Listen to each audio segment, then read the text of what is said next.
being here for the Wolf Depredation Compensation Committee.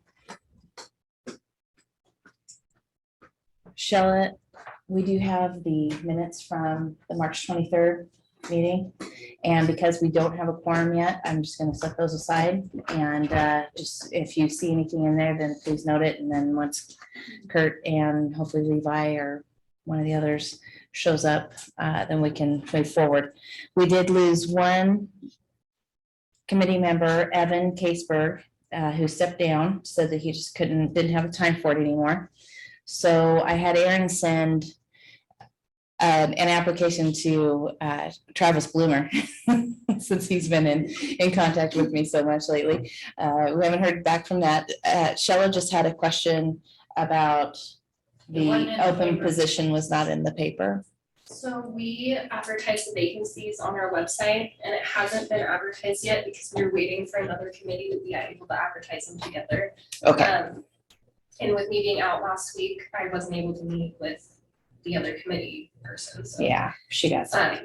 Okay, because it came out in our paper of open positions on different committees throughout the county. They may pull that from our website because I advertise them on our website, the vacancies. Yeah, because Wolf Committee wasn't on there, so. Not yet. That's And did you correct. get Marty Harriman's application? I have not. Okay, I'll check with her. Okay. And I would have thought hers would have still been valid. The last one she turned in for. When did she turn it in? Wasn't that like a year ago? Yeah, under a year. She's on the weed board also. Oh, she might need to fill out another one, Yes, I had sent it to her. just so we have current information. If any of her contact information has changed or anything, it's Yeah. better just to have it current.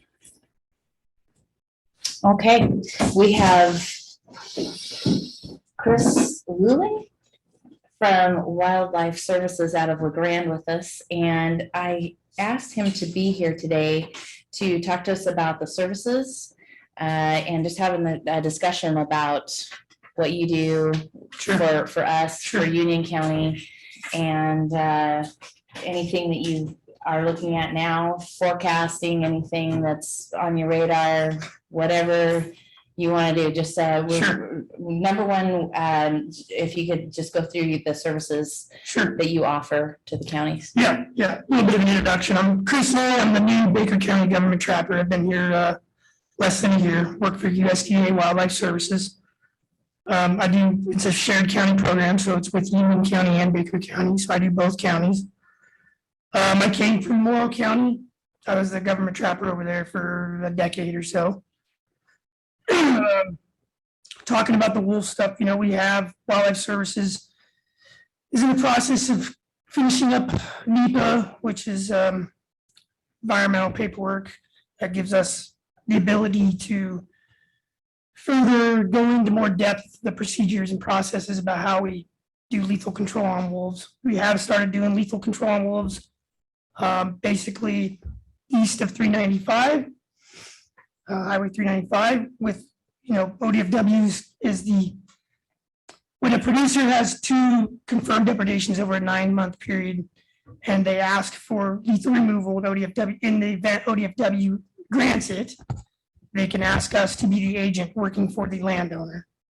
And then if we're the agent for the landowner, which we've already done in Medical Springs and some other country this winter, and we were successful, then we can go in and set traps and lethally remove whatever is allocated on that permit. Okay. And do you also offer range riding or anything like So we do, that? we just advertised 2 positions. One is a split position between Union and Baker counties. And it will be this is just aside from the lethal side, position is just non-lethal stuff. Okay. So they can help with range riding, setting up fox lights, rag boxes, fladry, helping night in the sheep side of things, night penning, help producers in both counties. And there'll also be one available in Wallowa County as well. Okay. So that's a separate position though, but within Wildlife Services. Okay. I know some of our grants, if there was something beyond our contract with you, as the county, I know that some of our grants are definitely for non-lethal Right, right. side, so that's nice that you have that Right, division. and plus we, you know, we're here to help the livestock producers. That's kind of that's our main goal, help the livestock producers. And we can help facilitate that on the non-lethal side of things before a permit is issued, because as Justin will tell you, you have to cover the non-lethal side of things first Yes. before you're issued a depredation permit. Right. You have to be proactively moving in the right direction in incremental steps, you know, Okay. so we can kind of help, you know, facilitate that, I guess. Beyond the wolf, you Oh, I are just like do much more everything. than wolves, yeah. It Beavers, basically, coyotes, cougars, you name and it. yep. Right now, I'm doing a lot of squirrel work in the Baker Valley right now in the Wow. hayfield. So I do mice to moose, basically. Okay, okay, I mean, okay, I can do, yeah, pretty much everything. okay. Is there anybody, Diane, or anybody, do you have any questions for Chris and Wildlife Services?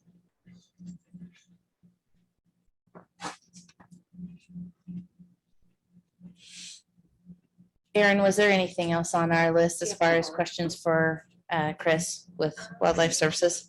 I don't believe so. I think it was just. Right. Okay, Thank you. thank you. And since we have ODF and W, do you have any recent information, news, anything like that that you? I don't know anything super recent. We did a couple depredations out of the lookout pack a few weeks ago that were confirmed, and then we did a couple more that were possible unknown. More of those. So lookout pack has kind of been traveling around a lot. Left the Daly Creek area where we were having issues with, at least for the last week and a half, 2 weeks, and they've been more circling around kind of the Love Creek 5 mile area. That's been about the only change. I'm sure they'll be circling back to the Daly Creek stuff any day now. It seems to be that. No They're Getting generally- females. Not that we can tell, no GPS activity that would indicate there's anything down, so they're just kind of circling everywhere. You're all known yearlings, yeah. I think one of them maybe we get a year older. 2-year-old. Sheila, did you want to ask them about the 2 depredations and if there's a possibility of a kill permit on that area? Yeah, did Jeannie not request a kill permit? Not that I'm aware of. Okay, Like usually it's Brian that kind of works more with that, but I haven't heard of him mentioning it. So okay, I would guess they would qualify under the. Yeah. You know, strict guidelines of it. And then it would just be a matter of getting your list of non-lethals and all that stuff. Right. up And your time spent. And Yeah. that's list of daily activities and then having that go with commission Yeah. to see whether they would approve that or not. yeah, and she's been doing her paperwork. So, but no, I'm not aware of her. Okay. submitting it or- I'll have to ask her. Yeah, if I can just stress one thing, it's making sure that you're keeping up on your paperwork and documenting everything. Because that really does, you know, we found out, it really kind of tells the whole story of the thing, you know, and just, it looks better. Oh, yeah. So it's something that she could maybe still follow through with. Yeah. So maybe touch base with her. Okay, do we have any questions for Justin?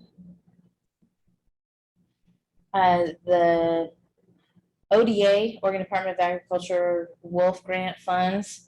So Aaron and I have been going through some of the funding that we received in, well, we just received last week. The 4th. So we put in a request in March and we didn't get everything that we asked, but we did get a chunk for non-lethal and for some kills that we had. And so we still are paying out on that. But do you have the totals with you, Erin, on the, I guess I have them here maybe. So, There it is. there was, the $5,835 for death and injury, and then $40,928 for the prevention. For the non-lethal prevention. Okay. So on the non-lethal prevention, we'll talk more about some of those funds for Morgan's carcass compost program. But that's just to let you guys know where we're at with that latest request of March 13th, Shella. And then we have NRCS, Western Landowners Alliance Conservation Innovation Grant, CIG funds. We have 5,000 left from last year's, that was September 1st through August 31st of 2023. We have 5,000 of that left, and that can be used towards range riding. Is it all non-lethal or just? So we still have to be reimbursed for 5,000 of the range riding because none of the applications received in 2022 qualified for that grant period. So Okay, this year, range riding will qualify for that, and then we can be reimbursed. We were reimbursed recently for the 5,000 for the radios that was purchased. okay. Yeah. And those are the ones that you brought in today. Yeah, those are the latest ones. We had to find on a Saturday for Gene. Yeah. But glad that they came in time. So we have another opportunity that's coming up that we did sign on to last week. And it's a $25,000 grant from CIG. And it is basically we spend 25,000, we get 18,750 back. It's kind of like that 10,000. We have to spend 10,000, but then we get a certain portion back because it pays for Ellie Gage's work with the Western landowners and finding and securing these grants and everything. So we have an opportunity for 25,000 coming up from September 23 to, she said, August 24 at first, but now it's been extended to where we could take 2 years to spend it, and that'd be August 25, August And what's 31st, it? 2025. To be spent for. Mostly, isn't it non-lethal? Yeah, like the preventative, like All of the, management activities. She And- talked about those ear tags that you Yeah. guys. yeah, so there's a few things on there that's kind of interesting. There's, along with, say, monies for the compost, for the carcass compost, and other non-lethal activities and items, there's a new mortality tag that could be put on calves instead of having them lost. Then the hope would be, unfortunately, it's a mortality tag. It'd let you know that your calf was no longer, but you would hopefully be able to locate the calf or the cow, and so that we didn't have the problem of the lost livestock. So that's something that we're looking at. They also she talked about drones. She started with drones, and I said, no, wait a second. Because I know, talking to Wildlife Services in Salem a couple weeks ago, almost a month ago, geez, they said that they have the drones, and they showed us a video. And I actually saw that video. Was it part of the paper or something like that, maybe, that they did an article on, maybe off of that video? But it showed the video. It showed Wildlife Services hazing this wolf when it was coming into the livestock, and it just made like a dog basically, and was like, oh, really curious, and something, and could I possibly play with it, just curious. And then they said that they added voice and sound to it, and I can't remember if it was Brian or Kevin. They said, we don't even remember what we said. We were just shouting at it, like, go away, wolf, or something like that. And it heard the human voice on it, and you could see it leaving, where before it just kind of was curious about it.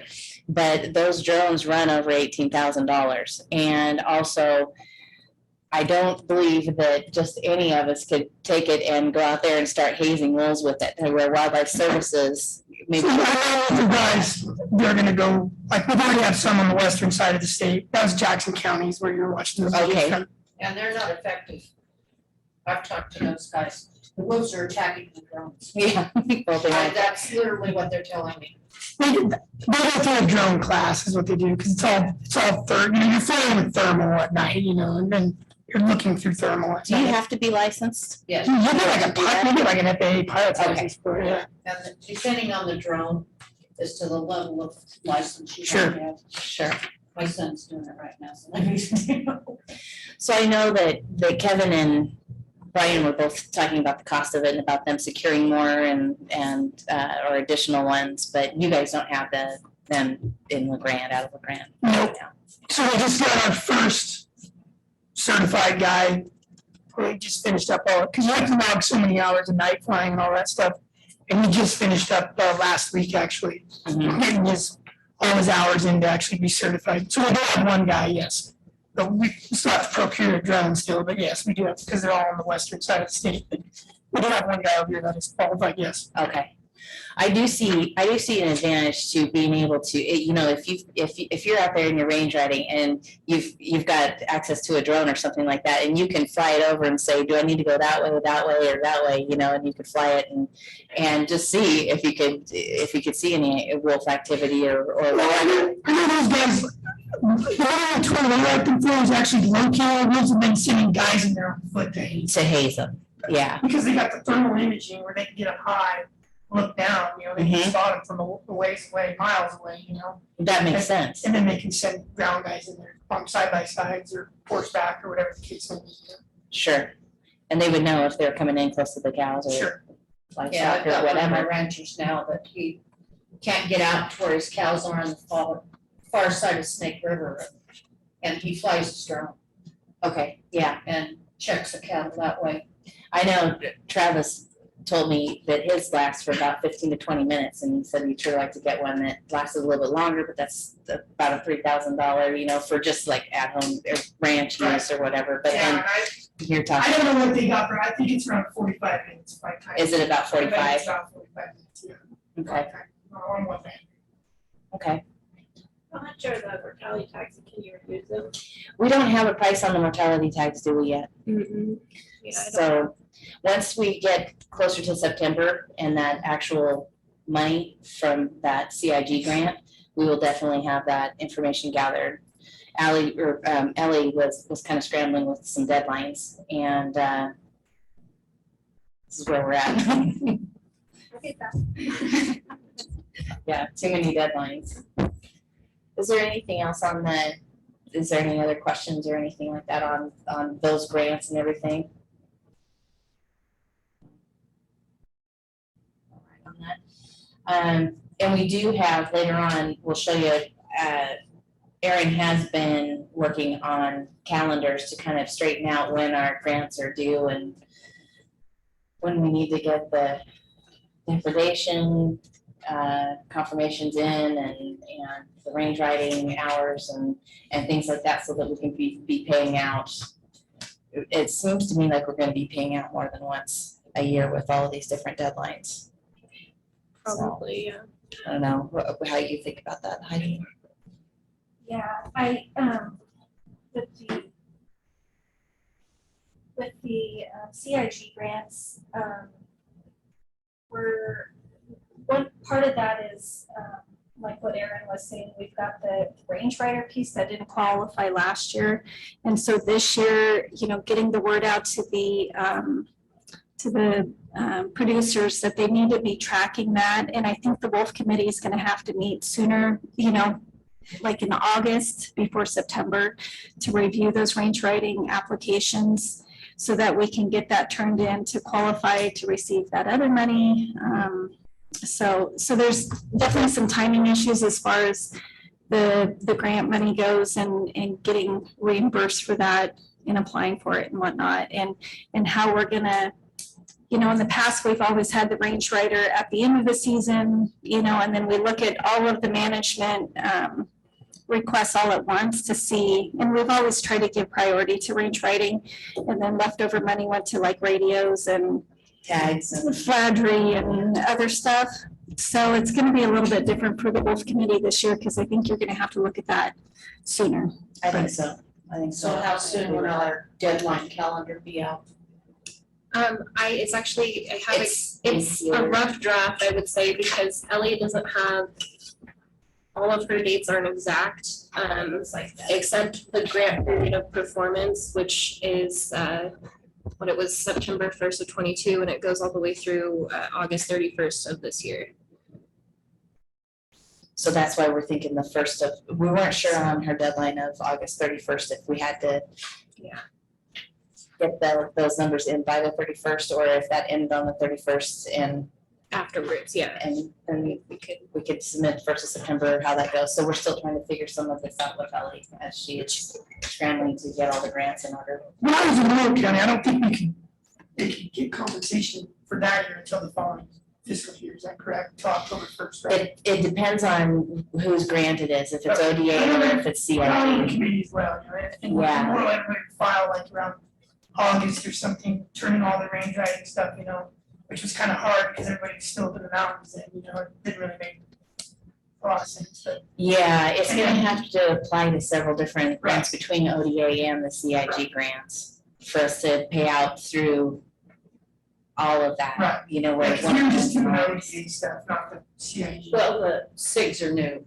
Okay, that's what. They just got that put in last year. Okay. Western Landowners Alliance went to work on that one. Yeah.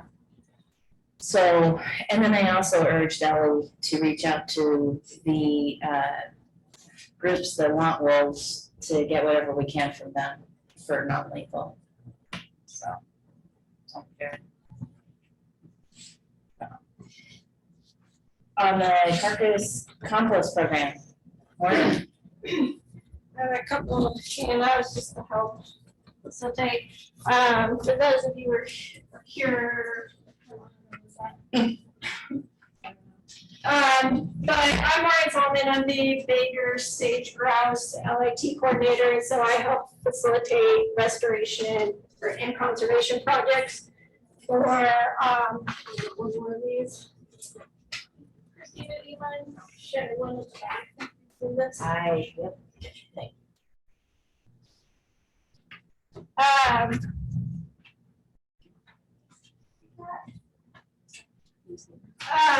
I facilitate restoration and conservation projects for state grounds in the area.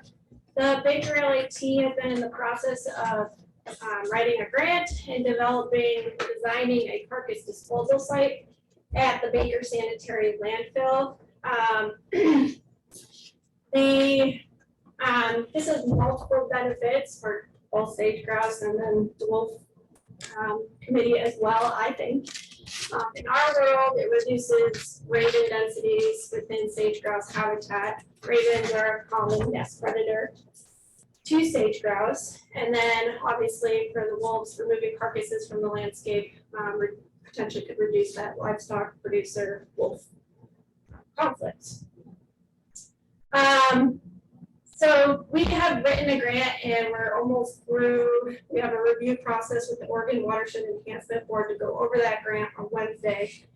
And to submit it for final edits thereafter. And we have decided, the LAT has decided to fund the construction of the compost site. So that's already in the works. If you'll look at this PowerPoints, there's a slide with the objectives on it. So there's an objective to construct the site, and then there's also an objective to potentially develop some sort of pickup or drop-off program that we view should be completely free to the livestock producer. This part of the grant is not being funded by OWEB funds currently. For several reasons, it wasn't written into our strategic action plan. Hold up, that works. But and this is more of a conceptual design right now. But essentially, what it would kind of entail is, livestock producers could either, there's a couple options, take their carcasses to the landfill themselves, drop them off, they'd be done. They could potentially, and this is still in the works, but phone in, say, hey, Baker Sanitary, I have this carcass, can you come pick it up? I believe the Wolf Commission bought a dump trailer specifically for that purpose, as it goes through.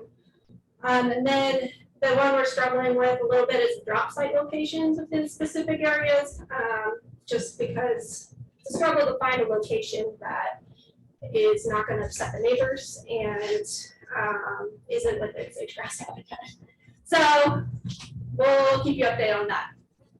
That being said, so we have funds for the carcass disposal site. And I can pass these out too, if I forgot to, but what we're looking for is from the Wolf Commission is potential funds for the carcass fees, because Baker Sanitary is going to charge a fee for these carcasses to come in, whether that's pickup, drop off, whatever.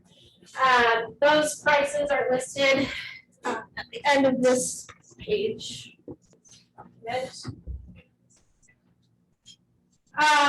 And so the last page of this is a table that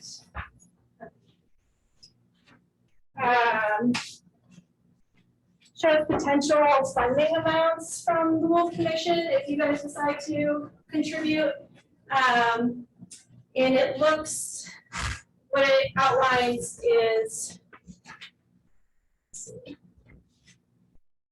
the funds requested and then the average cost per carcass that would go to Baker Sanitary, and then the approximate number of carcasses that would help. The other part to this is that we are planning on running a pilot program within a specific area, just for a couple reasons. So Baker Sanitary can get their feet under them with the whole composting side once it's constructed in September. Two, we can kind of gauge how many carcasses, what's the volume we're going to receive coming into this compost site. And so we're playing with a couple different areas, specifically Keating and Richland, because those areas overlap with sage grouse habitat and they are relatively high densities of depredations, which is like, yeah, all depends on the year, but that's the reason why we're looking at those locations. I know that was a pretty 100-foot view of this, so any questions would be great. So the prices that you have down here for the carcasses disposed, that doesn't cover the Baker Sanitary person and vehicle when they're pulling the trailer and say going out to Eagle Valley to do a round of pickups or anything like that. Yep. At this point in the stage, this is the best way I could present it to you guys. And I'm submitting some small grants to the Roundhouse Foundation, the Ford Foundation, Orientation Rural Community Foundation, for some smaller grants to help with that pilot year within for, you know, transportation costs and labor costs as well. Yeah. Okay, and I did have one question from a rancher.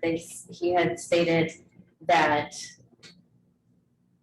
how would this work if, well, it's not, I don't think it's gonna work. He said his cows are up on range way far away from a road or anything like that to get the carcasses out. You've got the carcasses down, they're bait for wolves. I mean, Yeah. we're talking about on the ranches near roads for this program. You're not focusing on range land.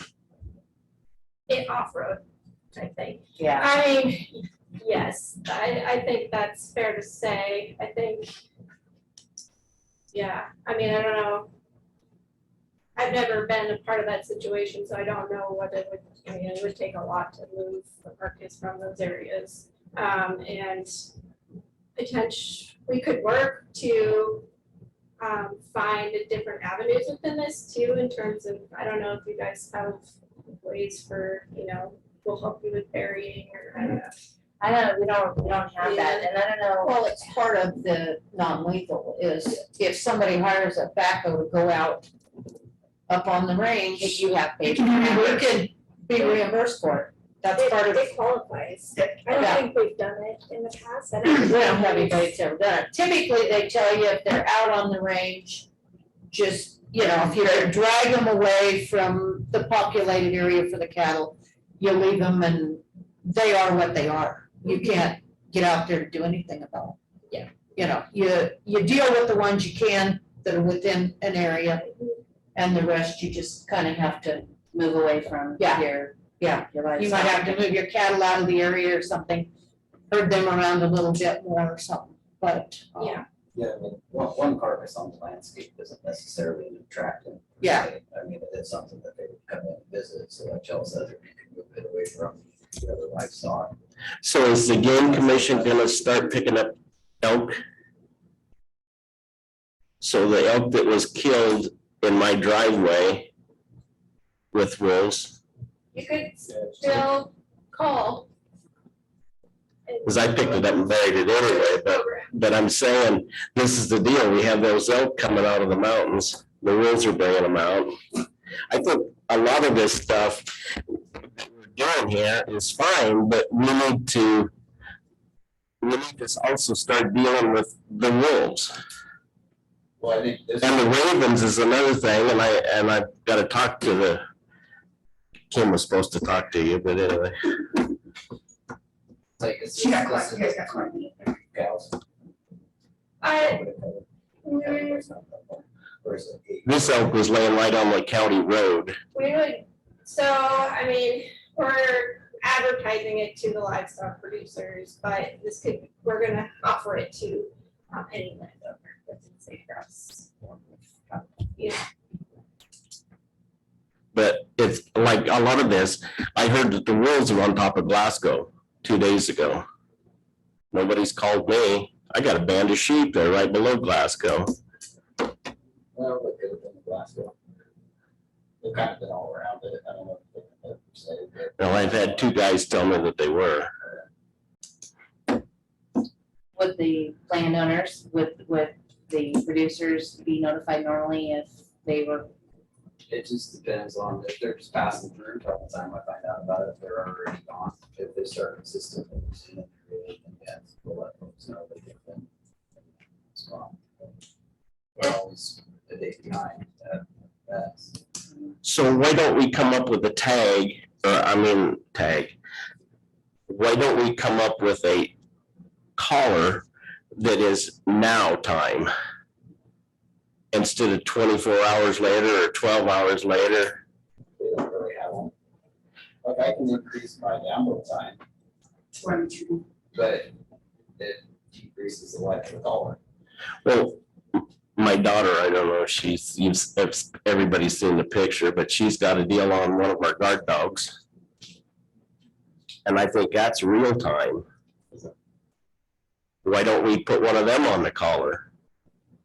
You're talking about the big grade. Yeah, Certainly. I don't want to know that they were in my pasture 24 hours ago. Yeah, you wanna know when they're. I want to know yesterday, I want to know tomorrow where they're gonna be in my pasture. Like an air tag? Yeah. And all of this stuff we're doing and all this stuff here is fine. The carcass removal, and we're talking about ravens, there's ways to get rid of the ravens. And we need to be doing that too. And you talk about the sage grouse. I'm one of the hottest places there is with sage grouse in Glasgow Butte. I get texts 3 times a week with the people that's out there chasing them poor birds up and down the road. So, we need to take, and I was out there and I spent 45 days out there with a band of sheep. There's ravens everywhere. Let's take care of them too. My dad said that when we had 1080, which we all know if we get back to the 1080, we didn't have a lot of the birds. It's causing the problem. And we have lots of sage grouse. So I'm saying all of this money we're throwing at this stuff is not really taking care of the problem. I think it's a combination of factors too, and can we highlight the raven?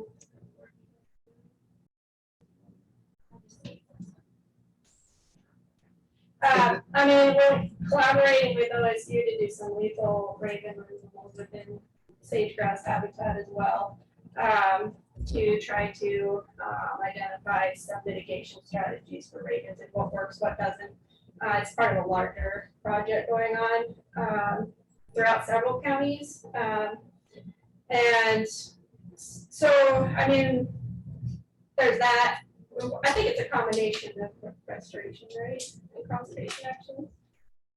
Because I know when the elk got killed, and that was down in the valley, they had been cleared down to the Keating Fire Station and staying there. So you know darn good well, the elk has never been there in their life. But this one showed up dead in the middle of the county road. And she has chewed marks everywhere. That's below my cabin lot. We lost a calf, 2 calves out of that lot. And the neighbor on up the road from us says, oh yeah, the day before I was down there and there's wolf tracks down my driveway. So they're in the valley too. Yeah, there's not, especially on that north stuff, basically. A lot of times they drop low. But they shouldn't be there. They've never been there. But anyway, I'm getting frustrated with all of this stuff. And we're still not taking care of the problem. We know what the problem is. It's very simple. It's like the one calf we got lost. There was a guy who come in with a thermoscope and he was out there at midnight and he took care of the problem. We don't have any more problem. Still an option now though, like if you have a caught in the ass, it doesn't matter day or night. But I don't want to be up all night taking care of the problem. No. I want to be able to operate my ranch without having to work 24/7. I've already got sheep herders, so do I put the sheep herder as on one of this compensation deal? Because he's there 24/7. Do I put part of his paycheck in this deal? Do I get? We need more, Kevin. There's instances, and I know you just got one herder per dam, there's instances where the producer over there implemented another herder into the band. Yeah. Which is a pain in the butt, I Right. get it. Yep. But they're able to compensate, yes. So, you know, and we're already putting the fence around our sheep at night. Yeah, that works great. My daughter happened to be the one that was there that night that they broke in. But then they started doing during the day. So we talk about the drones. Well, the drones is fine, but are you gonna fly him every night around my sheep all night long? So where do we stop? I mean, where do we figure out a lethal method? Get permit approved. Request fee. Well, I've already had 2 shots on by my place, so. And the guy that said, you know, we need to do this weekend if we're gonna get rid of both of them. And that was the first time they come around. Sure. That was in 2012. I lost a bunch of lambs in that deal. Game Commission tried to tell me I was crazy because there wasn't wolves, but anyway. I've been at this a while. Simpler if it wasn't. Yeah, Be much simpler. yeah, but I've been at this a while. Yeah. And it doesn't get any easier. Not yet, at least. Because every time we've turned in an animal, and it kind of seems to just go away. We've turned in so many up at Meach and we weren't turning in anymore. That was last summer. Well, the summer before, yeah. I guess there's no good answer though. I mean, unfortunately, And we can't Is put there fences any- around everybody's place. live with it. So where do we stop the fence? Top of Eagle Cap and circle that country in? Yeah, when you have a lot. Right. And that was asked out of Travis Bloomer, and then I had a conversation with Ted Bloomer last Wednesday. And it was asked, on Travis's side from the Livestock Association, Cattlemen's Association, they're just tired of it. You know, they're tired of dealing with it. Nobody asked for it. None of the ranchers, none of the producers, livestock owners asked for it. But they have the wolves. And so Travis said, what can we do to get them out of here? Because I don't know exactly where his place is, Diane, but he was talking Durkee, and he said as they come in, why aren't they being pushed back? Why aren't they being pushed out of here? And I don't know if you have an answer for him. You want to take that, Diane? Yeah, why aren't the wolves being pushed out? Where do you push them to though and make them stay? The Willamette Valley Court. Well, that was, Well, yeah, that'd be wonderful, but, you know, that was their question. I mean, you push them to Idaho because they only want quantity 500 in Idaho. and all they do is swim the river and come back. I Yeah. mean, But that was the question that was asked, so I had to bring it forward. It was asked of Travis a couple days, Friday, and then the Friday before, and then last Wednesday, saw Ted on his ATV out there next to their place, and he started talking about it and saying, can we push them back out when they come in? So I'm guessing the reason we can't do that is because the department policy is we're not trapping and relocating. We didn't relocate them here, it's the natural dispersal that they arrived here. So it's natural dispersal that they basically, if we were to trap, say, the stuff at Lookout, we're in the data, that would be an issue for another landowner. Right. So you're kind of stuck with. Yeah, don't take them on to the Willamette Valley. I got friends down there running sheep. well, and it's like They when were we at had the bottom. Pine Creek pack, they came when, early on. Brian took the helicopter and he ran them from our low end of the valley, the south end of the valley, clear down below Hell's Canyon Dam. And the next day, overnight, they were back in halfway. So you can move them out all you want. They decide where they want to be, they're gonna come right back. I mean, they travel amazing mileage, and I don't want them. Fortunately for me, mine got stupid, went to Idaho and got shot, but. Yeah, now we have uncollared wolves traveling through all the time now that, The two that got into our sheep in 2012 or whatever, yeah, they killed the lambs down in the, they killed a bunch of lambs. They followed them all the way to and over the top in Main Eagle, or is East or West Eagle. yeah. I And mean, they were there, and it only took them a day. They kind of just tracked them yeah, down. they just can travel, and so, you know, we can do all kinds of removal to move them out of here. And if they determine they wanna come back, they're coming back. I mean, 15 miles in one night. yeah, Nothing. I mean, it's kind of crazy. There's no good answer. You know, unfortunately, they can up the download time to where they could probably tell you in real time where the wolf is. But then the collars run out by the end of the first year. Yeah. And then catching the wolf to recollar it is a big issue. Right. So, And collaring the new. How many do you try to collar? Or is it, do you try for like to collar any of them that you see running, or do you have the No, capability or not? It depends on where they are, like if it's something we know about or something that we don't know about, but typically we try to have some callers in each pack, male and female. Oh, okay. And then you'll just purchase throughout that you may have it on and get a chance to caller. Right. If it's in a spot that you don't know, a lot of times we'll grab those, just do have it, put a collar on it, but basically the goal is to have a male and female caller in each pack. Mhm. Every individual within each group, so. And that just depends on the rotation, how many you try to collar a year. If this collar lasts for 2 years, you try to keep that one.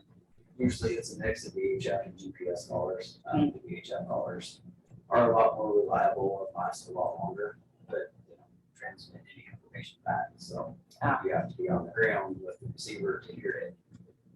They typically don't fail like the GPS collars do, and we're getting 2 to 2.5 years typically on a GPS collar before we replace 3 or 5 or so on.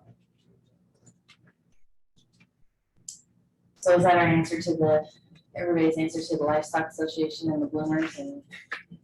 there is no good answer. Thanks, Diane, for bringing your cows out.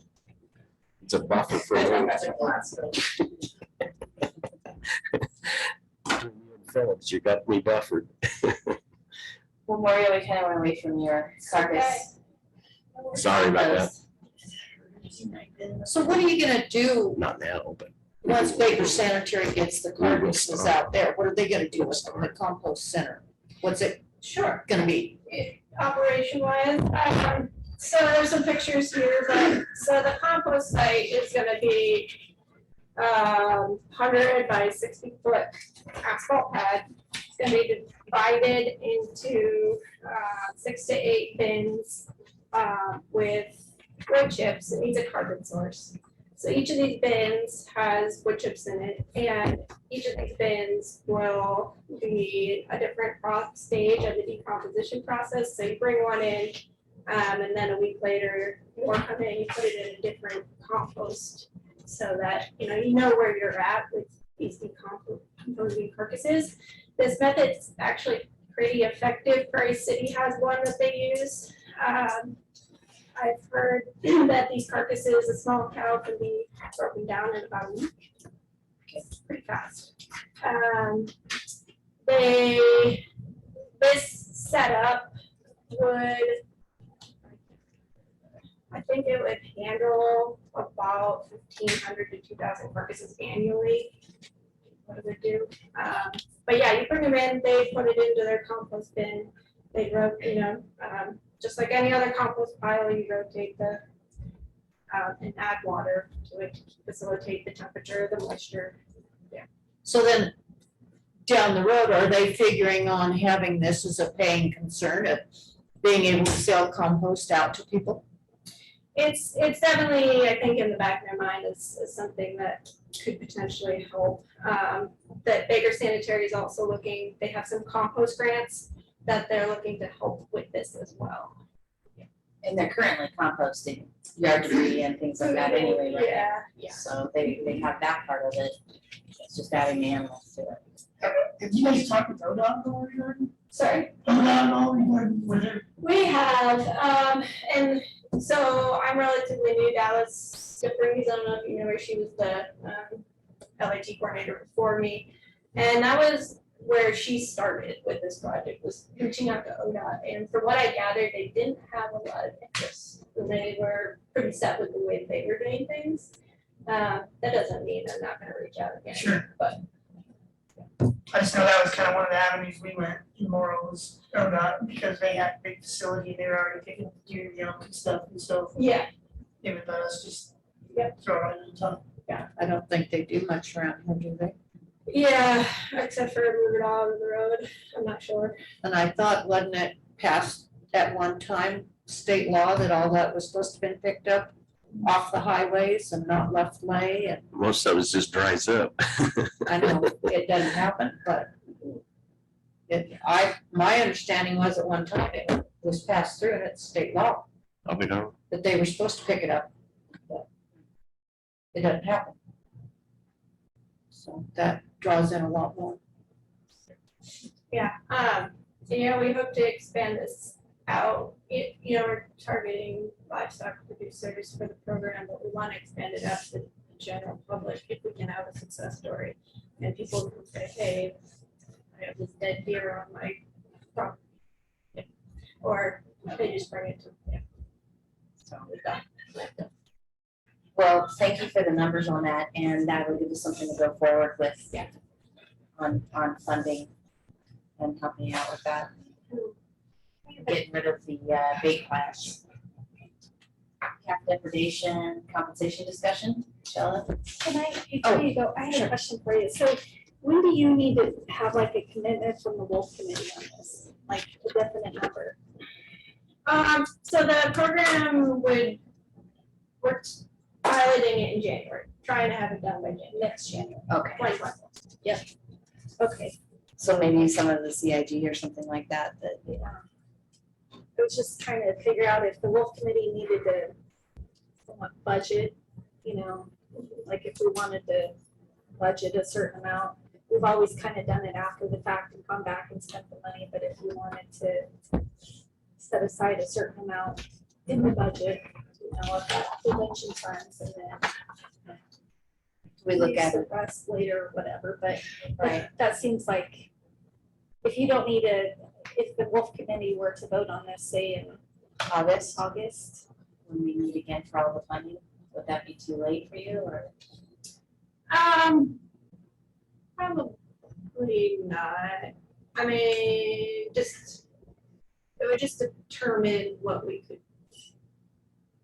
I get from other grants, and what we get. So I don't think August to January, I think that's fine. Yeah, because we're gonna construct the site in August or September, so. Okay. So sound okay if we Yeah. put that in on the August agenda? Okay. Did we find out with our trailer, which is part of this composting program, did we find out who's allowed to haul it and pick up carcasses and stuff? Because that was something we were gonna look into. so the insurance goes with the vehicle and the driver. So if it's the Baker Sanitary, I think we talked about using them, one of their employees to haul our trailer and go around and make rounds. We would ask them to also to list us as additionally insured, but we have it covered, and then we would ask them to list us as additionally insured. So it would be easier for them if the county were to enter into an agreement with Baker Sanitary to provide that service through the Wolf Committee. Right, okay. Right. So I don't know if I answered your question. well, in a roundabout, but Yeah. so we don't have a better alternative. This is expensive. I'm not gonna pay him to come to Halfway No, you wouldn't to pay, pick up it, well, you wouldn't pay him personally. it would go through the grant, Wolf Commission, yeah. but it still would cost the grant or the program $2 a mile outside of Baker City limits. I mean, that's a lot of money. Yeah. You know, whether they had to go to Durkee or come to Halfway or wherever to pick up carcasses, that it makes it pretty spendy for the program to sustain a program. And that's when we were talking about maybe a container or something like that, but then that's kind of out there too, in the works. It'd be nice if there was multiple, if they went for a round out there and they knew that there was so many, Yeah, you know, to be picked up at one time. well, and if we had another trailer that like sat in the Halfway Richland area, But that would take, if you look at the cost of the trailer and the winch that is over at the road department right now getting fitted, that was 11,000. I mean, that's a lot of trips out there for 12,000. Yeah. But a second trailer, you know, that's what, Yeah. second well, trailer. that's what I was just trying to figure out, if we had some way to, you know, because a lot of times you can get some of this through state surplus.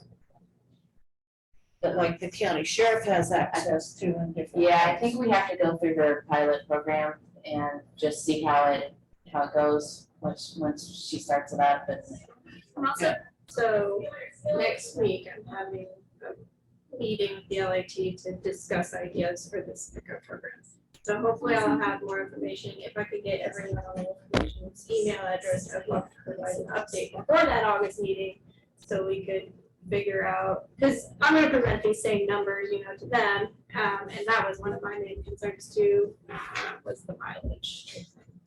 So you're talking about the 17th, the Not the 17th. 31st, the meeting on the 31st? No, the one you said you're in John Day for. Oh, on Monday, the 22nd. It was, yeah, sometime during that week or Okay. two. I don't know if you have time for a Zoom meeting. Okay. Yeah, we'll talk about that, but that is a fair concern. It would be nice if there was multiple to pick up at the same time or make a round, But, I mean, it wouldn't be nice if there was multiple, but if there is, then it'd be nice to pick them all up, but. Yeah. at one time. Can I add to that a little bit too, as far as the trailer and the winch? So, yeah, I think we thought the trailer was around 11 something, 12, and then the winch, so we got the trailer bought with what I'm calling last year's money.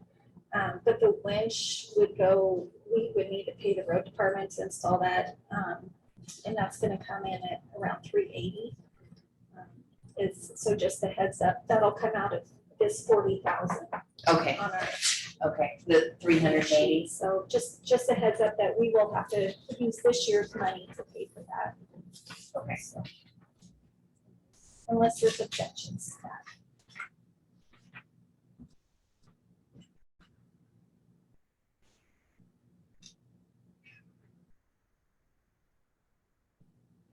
I don't.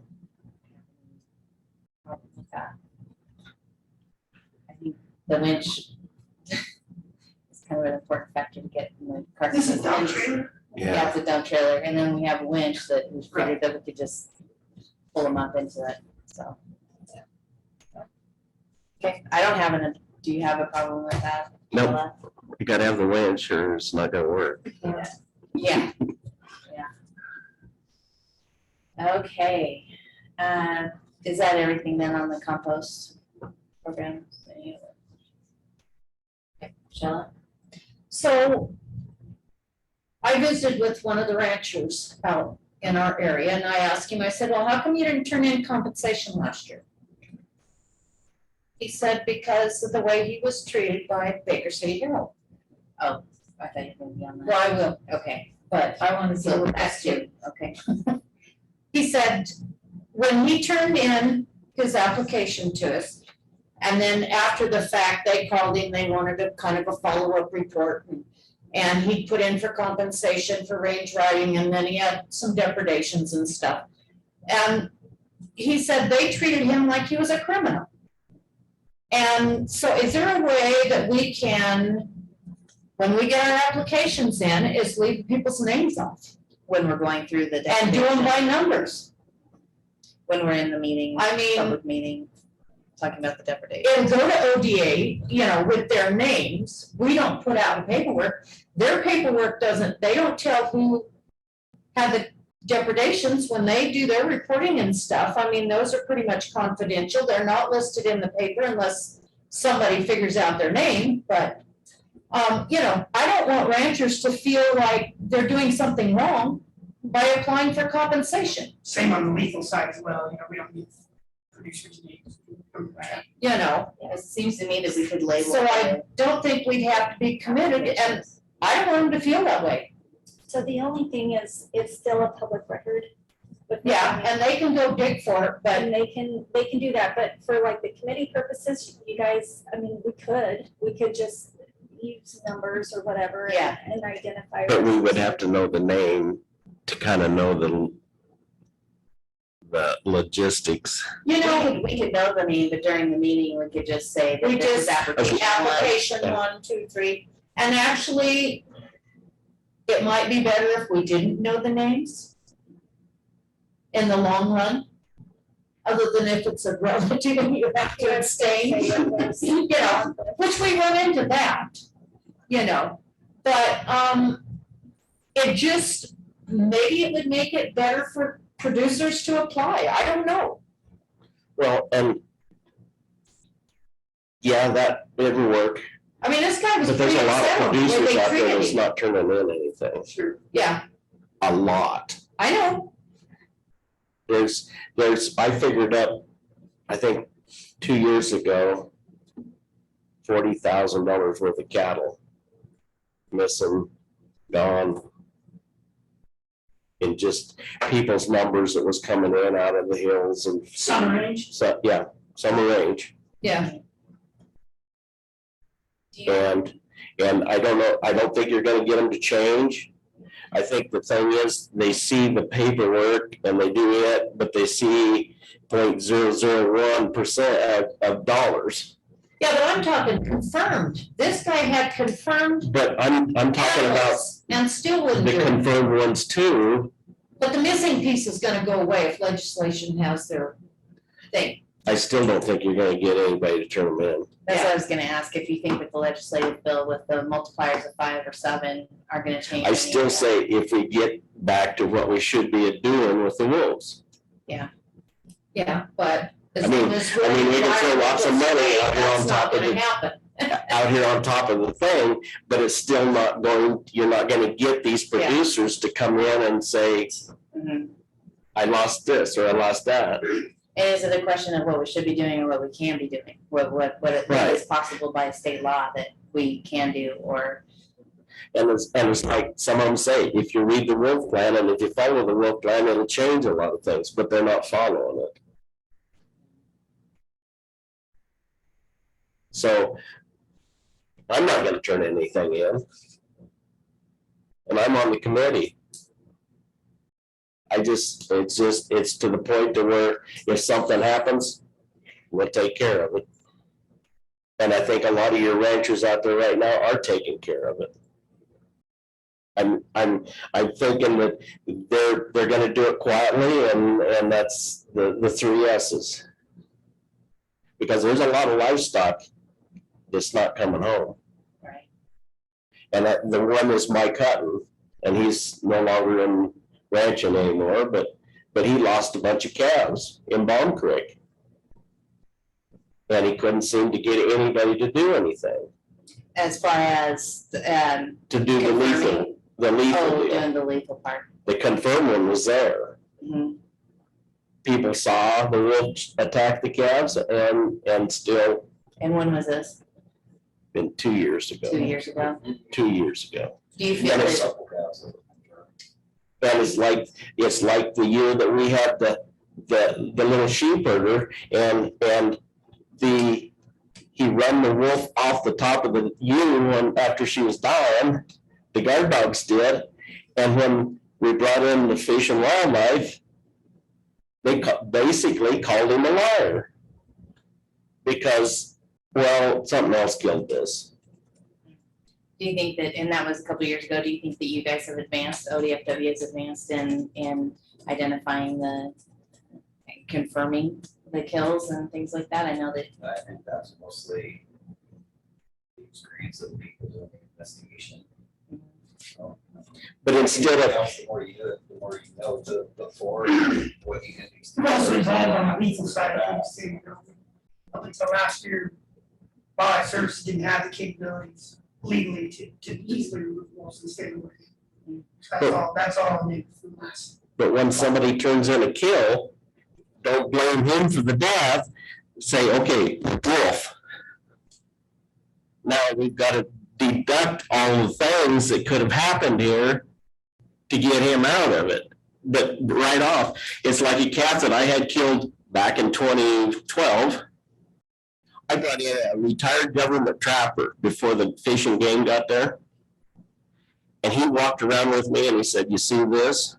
This isn't a mountain lion. You see, this isn't a bear. This is not a coyote because here's this. And he just walked around. There was blood splatter like from here to the wall and everything. And I said, okay, well, you get out of here. And when everybody else showed up, oh, no, I don't think so. This is a coyote. So what do? You're standing there and they basically said, nope, can't be. You had a coyote kill your calf, even though the cow had tore up this much ground. Yeah, I mean, And everybody walks away. So the next day I found some scat up there. It's about that big around, about that long. And I called one of the guys and they came out and they said, no, it can't be a wolf because there's mouse droppings in it. Wolves don't eat mice. Really? that's, I mean, I don't know how your stuff worked then, that was before my time in Baker. But when we do a depredation investigation now, the scene is part of it, the scene is not. That's kind of what we look at, I mean, it's part of it, but basically we're looking at evidence of the carcass, and that's like we talked about. You know, mountain lions like to bite certain places, there's like do certain things, so do coyotes and so do wolves. So you're looking at the carcass to see the sites of those 2 scrapes, the depth of the tissue damage, where they're located on the carcass. To tell you, one, whether it was alive or not when it was being chewed upon, or if it was, you know, an already dead carcass on the landscape or something attacked and killed. And then you're looking at the scene to tell you what may have taken place to help piece that together. But be honest, if I have a scene, like a attack scene of some sort, I think it would still be tough for me to say confirmed unless I get something on the carcass as well. But anyway, I've been through the investigation. I've been in the investigation. I went on an investigation of a calf that was killed above me. And I could tell that one. I mean, yeah, okay, there was a coyote track right there. But over the years, I've been in so many of these investigations, but when we call in fishing game, excuse me, it's not fishing wildlife, I mean, you guys, but it's like, well, I don't know. But it's like the guy that we had a few years ago with the dead lamb, and here was a leg bone broke clear in two. For how long ago? Pendleton. Oh. And he picks it up and he said, boy, this doesn't look good. He said, this looks like wolf. He said, we've got cameras up here above your sheep and there's wolf pictures into it. But that sheep never showed up on the reports in Pendleton. Yeah. And we figured it got thrown in the Umatilla River.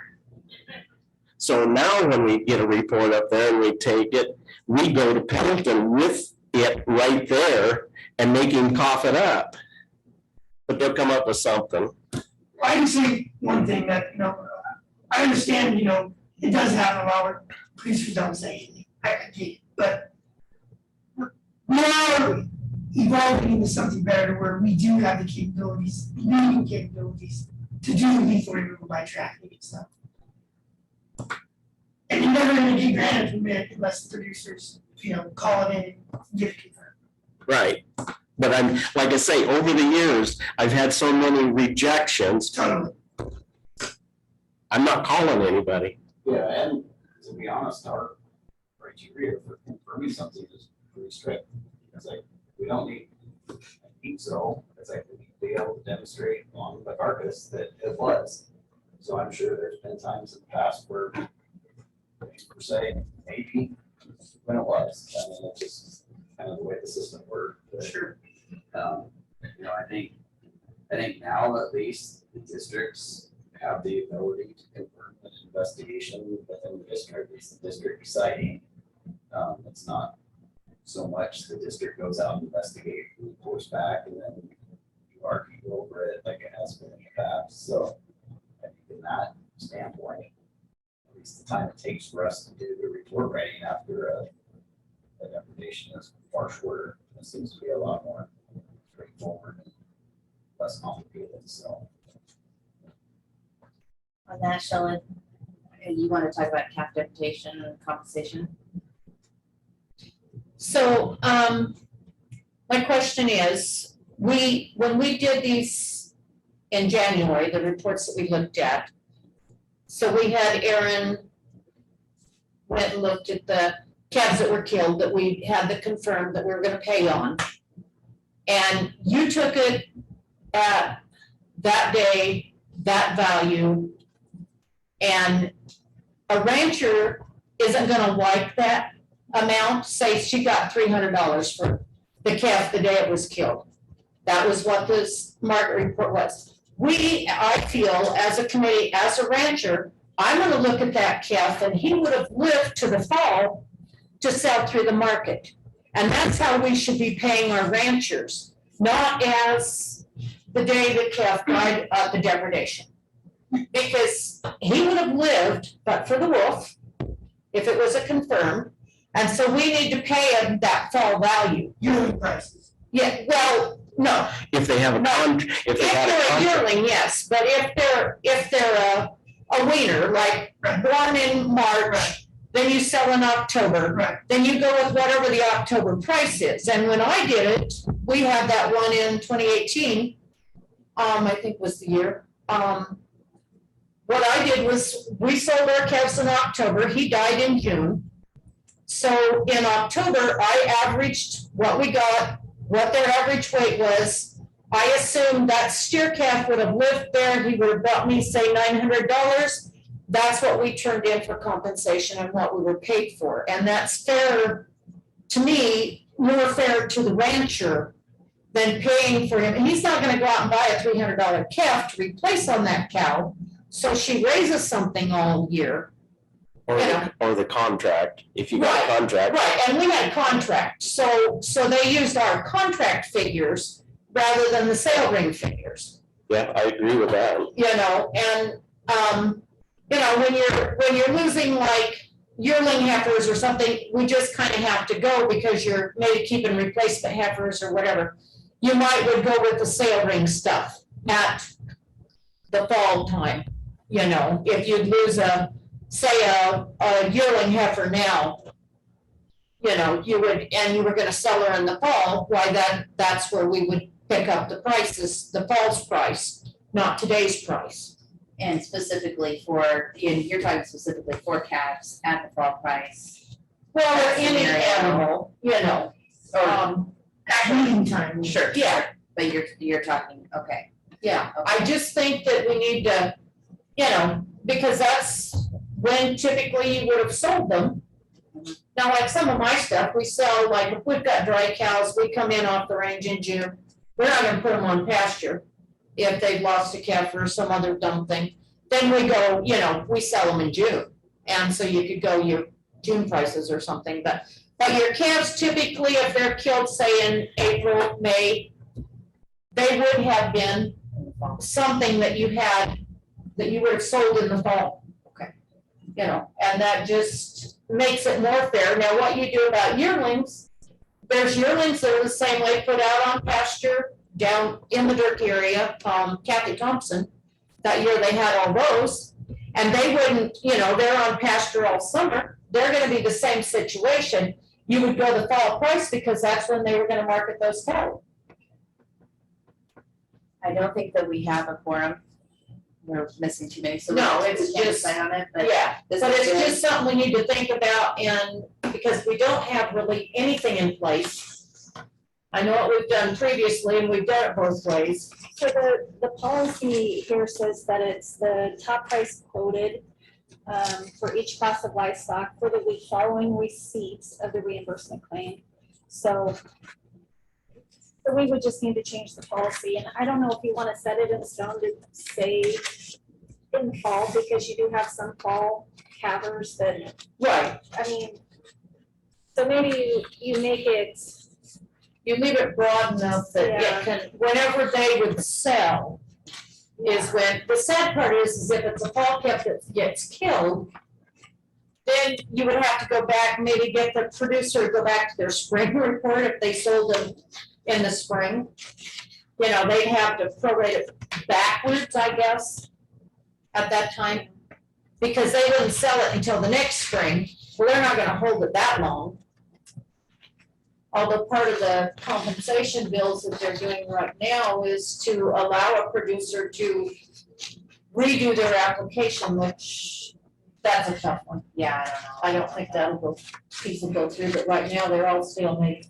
Yeah. So, but we just need to better think how we're paying our producers, you know. Would there need to be like a section on the application that would, like where the producer could specify when they would sell them? Because it would be difficult for me reviewing them to know when they were going. Well, and they should provide that to you. I mean, that's what we had to do at the time. You know, I provided the copy of the contract. but if they're not in the contract, then they're just going to the sale yard. Right, then you would just use the sale yard price at the time that they're selling their cattle. So maybe that is a section we can add to the application to say anticipated sale date or Yeah, something, if you guys wanted that information. yeah, you know, and if they're not under contract, then you go with, you know, with Aaron's sale price of what they would have bought. You know, if they sell their calves in October, then she's gonna go back and she's gonna call up the reports for October, because you can find all that online. And you just go in there and pull those up. You don't actually have to get or talk to a body. You can pull them up like Superior or producers. Why, you just go back and pull up those reports. And it's all listed there of sale prices, because that's how I've gone through when we get an application in. I'll sit down at home and I go through and verify if somebody's telling me, oh, I'm gonna sell them at this market, and yeah, right, it didn't pan out, but I think that that's something that we can put on the August agenda yeah, that we'll need to and look at. and try to, try to make it fair, I think, Well, that takes us to our last thing is grant timelines, calendars, and scheduled meeting. I think that we've given you that timeline to take a look at. That's a rough draft for all of that. Take a look at it, see if you wanna, you can always get with Erin, send her a message if you wanna see anything differently on that calendar. She also printed out the 2023-24 Wolf Grant funds. Did everybody get that? Okay. And some other things in there to take a look at. So at this time, we'll plan on August for our next meeting probably. You have a date on that? No, not yet. We'll have to look at that and see what, so at that time, then, will we be reviewing non-lethal applications? I believe so. We're gonna have to. Writing and stuff? We're gonna have to. So whether we put something in the paper, just a notice out there, or if Will Price with OSU Extension will put something in there. I'm also looking at information going out for the Taylor Grazing Committee. So I'm wondering if in conjunction with Taylor Grazing and the Wolf, if we can put out a couple notices on that. Just kind of make people aware. So if you're talking to anybody, let them know that we're gathering for range riding hours. Advertise, like pay for an advertisement or do anything. I just use the free press release type of. We have to, I think, well, whatever we can do to get the word out. That's what we were talking about with Taylor Grazing, with Kent Justice and I the other day. It's like, how do you get the word out? Well, anything OSU out, Taylor Grazing doesn't. No, not yet, and that's why I'm telling him that we need to, I'm trying to help him. Yeah, kind and of get Extension does out of put that. out things every OSU, so often. yeah, I think through Will Price with OSU, and I don't know if the Cattlemen's Association, Livestock Association would, But that's only if you're a member of it, and would you see that? If you're not a member of it, you wouldn't see it. sure, and But then, the free newspaper thing, So maybe an idea is too, is if we created like a little flyer or Yeah. something and then put it in with the OSU extension or have them email it out to their group. that's what I was hoping, Maybe something we like could do that. Something like that. Through and that's something that, that I'm in favor of that, going through OSU. Cause I and- saw something come through on my email about the Taylor Grazing meeting or something coming up. Yeah, Will Price put that up for us through OSU because it's gonna be over there and he is also Yeah. kind of facilitating that. That's them. yeah, because we need to, a lot of them won't have a lot of final stuff. Because they'll go from early range on up, sure, into later range, but Sure, but whatever they have, yeah, they can turn in at We like that to look point out. and now, how do we guarantee then we have enough money to supply the year? well, we don't. I mean, we have 5,000 that we wanna get rid of by August or we lose it. Okay. So, I mean, So something you could do with that though too, is Oh. if you wanted to just review it just for the CIG grant purposes and then for actual spending purposes, as far as like the 40,000. the ODA, You guys could do that later if you want. Yeah. yeah, I mean- and I think it'd just be good to have in August and then they can add on. Yeah. Wait, doesn't the 5,000 have to be spent Oh, yeah, by the you're right. deadline? Yeah, so that we can the reimburse? August- That's right. So- Because you have to spend it. We That's could, right. pay out at least that 5,000 and we Yeah. need to know by August. Okay. And in order to pay out that And 5,000. are we And gonna then- get a link on the web? that we can find? For, The web committee, it's Oh. still buried, the okay, last time I looked. okay, I mean, Yeah, it's like, you can go to the weed board and you can find all of the weed stuff, it's a link right there, we don't have it for the WIF committee. I did have him make a QR code so that you can just hover your photo over and it'll take a picture. I will click on the fill in PDF and just type it all in, I it's know. easy. But, you know, So, if we had I hear you. a link for work compensation program, and then people just clicked on that, then it would take them to that, it would tell them who the committee members are, it would give them the forms they need. We need a cheat sheet to tell them what they need to go along with it, with the aqua maps, the documentation that we require, the whole thing. And I We're actually pretty made much- the cheat sheet. All of Baker County's got wolves, don't they? It's getting a lot worse. But, you know, just anything we can do to help the producer, make it easier to find this information and fill it out. No, I agree. They did do me the nice PDF fill-ins, which are way better than somebody handwriting them and trying to decipher what they've written. You know, when you guys do a report, make sure so that there are no questions of who the cattle owner is at the time, if you can. Yeah. Because we run into a little conflict that I had questioned it last year, and it was all straightforward, Lease but, cattle, or were they lease cattle down there? well, They were my, commingled cattle, let's put it this way. they were my and- nephew's cattle Well, this was the other one, that where somebody had their cattle on the ground, but he was buying this guy's cows, but yet it wasn't. And so the original owner was there and said, oh, they're his cattle, but then the guy applying said, no, they were really his cattle, and so, you know, it just, I mean, it was straightforward, but it wasn't. And for John Doe up the street to come examine these, Right. then things don't jive, and I don't want Baker County up for questioning. I want it straight up forward, so that we're pretty much clear, you know? So that's, if you guys can always kind of be too I'm not nosy. sure they know what time for it at the time. Well, I know, but, you know, and did we ever hear about the one that was wounded, did he ever die? Of Luke's? Yeah. No, I was, because we went out to Burnt River on Wednesday Oh. and actually he was talking to Ted about it and said, yeah, it's still alive. Well, then he'll probably survive, you know, be something they can butcher or whatever, Yeah, you know, yeah, okay. okay, anything else? Thank you for being here. Thank you, Morgan.